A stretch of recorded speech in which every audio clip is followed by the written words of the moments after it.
दोस्तों, मैं राजेश दुधानी एडवोकेट आज आपके साथ डिस्कस करने जा रहा हूं एंटीसिपेटरी बेल के बारे में। दोस्तों, एंटीसिपेटरी बेल यानी कि अग्रिम जमानत, इसकी जरूरत क्यों पड़ती है, कब पड़ती है और अगर इसकी जरूरत पड़े तो फिर क्या करना चाहिए।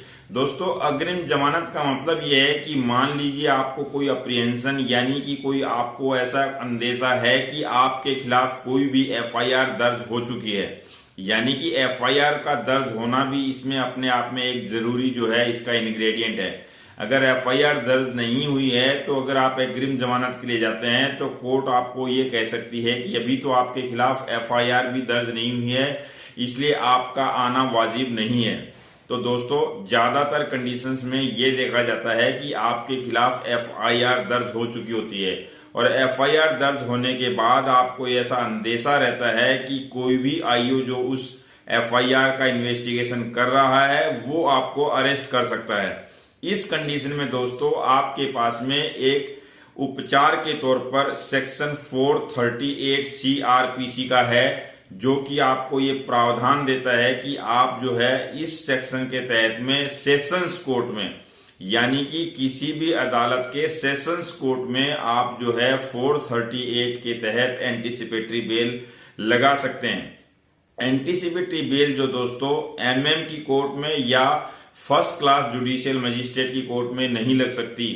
हालांकि किसी किसी केस में अगर बहुत ही अर्जेंसी है या कोई बहुत ही हाई प्रोफाइल मामला है तो उस कंडीशन में आप सीधे हाई कोर्ट जा सकते हैं, लेकिन अमूमन ऐसा नहीं होता।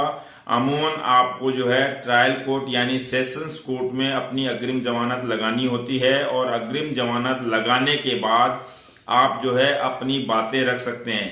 दोस्तों, अग्रिम जमानत के तहत कोर्ट को सिर्फ और सिर्फ ये देखना होता है कि जो भी एफआईआर आपके खिलाफ दर्ज हुई है उस एफआईआर में आपका क्या रोल है, क्या आपने कोई भी किसी भी तरह का ऑफेंस कमिट किया है।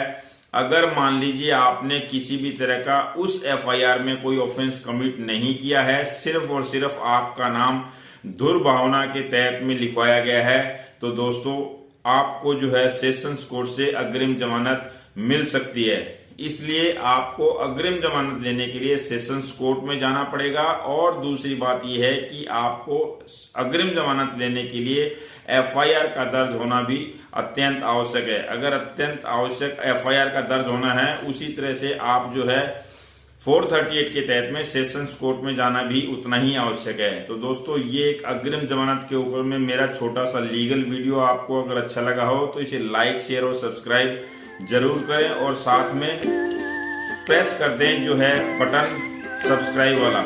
नमस्कार, धन्यवाद।